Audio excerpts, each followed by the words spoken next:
पांचों पांडव मिलकर द्रौपदी को अपनी पत्नी बना लेते हैं। जब पांडव द्रौपदी को घर लाते हैं तो कुंती अनजाने में कह देती हैं कि वे जो लाए हैं उसे आपस में बांट लें। इस वचन को धर्म मानकर पांचों पांडव द्रौपदी को समान रूप से अपनी पत्नी बना लेते हैं। यह असामान्य विवाह सबको आश्चर्यचकित करता है, लेकिन ऋषियों और ज्योतिषियों द्वारा इसे उचित ठहराया जाता है। भीष्म, धृतराष्ट्र और विदुर पांडवों की वापसी पर विचार करते हैं। हस्तिनापुर में तनाव बढ़ने से बचाने के लिए धृतराष्ट्र पांडवों को आधा राज्य दे देते हैं। पांडव इंद्रप्रस्थ नामक नगरी बसाते हैं और वहां से राज्य चलाने लगते हैं। अर्जुन द्रौपदी के अलावा भगवान कृष्ण की बहन सुभद्रा से विवाह करता है और उनसे अभिमन्यु का जन्म होता है। इंद्रप्रस्थ में युधिष्ठिर को राजसूय यज्ञ करने की इच्छा होती है।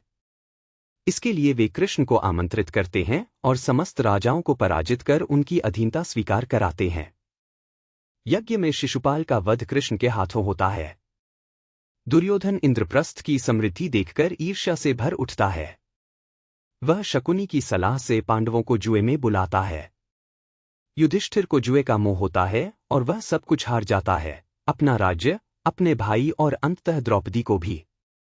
सभा में द्रौपदी को घसीट कर लाया जाता है और उसका अपमान किया जाता है। दुर्योधन उसे अपने वस्त्र उतारने का आदेश देता है। द्रौपदी भगवान कृष्ण को पुकारती है और चमत्कार होता है, उसके वस्त्र अनंत होते जाते हैं। भीष्म और विदुर इस अन्याय को देखकर मौन पीड़ा सहते हैं। अंततः यह निर्णय होता है कि पांडवों को 12 वर्ष का वनवास और 1 वर्ष का अज्ञातवास भोगना होगा। यदि वे पकड़े गए तो फिर से 12 वर्ष का वनवास करना पड़ेगा। वनवास के दौरान पांडव अनेक ऋषियों और दिव्य प्राणियों से मिलते हैं। भीम हनुमान से मिलते हैं जो उनके भाई सिद्ध होते हैं। अर्जुन शिव से पाशुपतास्त्र प्राप्त करता है और इंद्रलोक जाकर दिव्य अस्त्र शस्त्र हासिल करता है। अज्ञातवास के समय पांडव विराट नगर में छिपकर रहते हैं। युधिष्ठिर राजा के पास द्यूत खेल सिखाने वाले बन जाते हैं। भीम रसोइये का काम करते हैं। अर्जुन बृहन्नला नामक नर्तकी बन जाता है। नकुल और सहदेव घोड़ों और गायों की देखभाल करने लगते हैं। द्रौपदी दासी के रूप में रानी की सेवा करती है। विराट के राजकुमार कीचक द्रौपदी पर बुरी नजर डालता है और उसका अपमान करता है। द्रौपदी भीम से सहायता मांगती है। भीम रात में कीचक को पकड़कर मार डालता है। इससे विराट राज्य में हलचल मच जाती है, लेकिन पांडवों की पहचान फिर भी गुप्त रहती है। उसी समय कौरव विराट पर आक्रमण कर देते हैं। अर्जुन, जो बृहन्नला के रूप में छिपे थे, राजकुमार उत्तर को युद्ध के लिए तैयार करते हैं और स्वयं सारथी बनते हैं। युद्ध में अर्जुन अपनी असली पहचान उजागर करते हैं और अकेले ही कौरवों को पराजित कर देते हैं। इस प्रकार पांडवों का अज्ञातवास सफलतापूर्वक पूरा हो जाता है। अब पांडव अपने राज्य की वापसी की मांग करते हैं। कृष्ण मध्यस्थता के लिए हस्तिनापुर जाते हैं।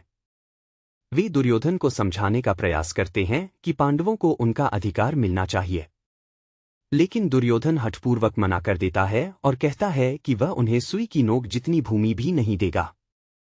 युद्ध निश्चित हो जाता है। दोनों पक्ष सेनाओं का संगठन करते हैं। कौरवों के पक्ष में भीष्म, द्रोण, कर्ण, शकुनी और अन्य राजाओं की सेनाएं होती हैं। पांडवों के पक्ष में कृष्ण, पांचाल, मत्स्य, यादव और अन्य मित्र राज्य खड़े होते हैं। युद्ध से पहले अर्जुन कृष्ण से कहते हैं कि वे दोनों युद्ध में उनके सारथी बने।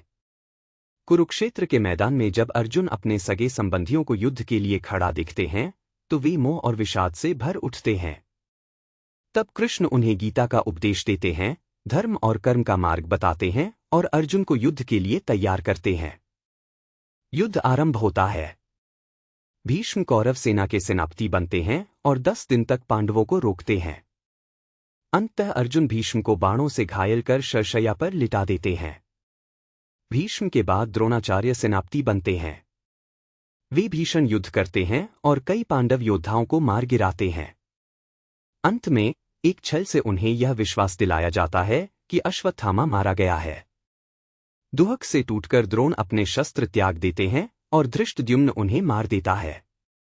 इसके बाद कर्ण सेनापति बनते हैं। वह अर्जुन से भयानक युद्ध करते हैं। अंततः अर्जुन कर्ण को मार गिराते हैं, जब कर्ण का रथ दलदल में धंस जाता है और वह असहाय हो जाता है। दुर्योधन युद्ध के अंतिम दिनों में अकेला रह जाता है। भीम गदा युद्ध में उसका सामना कर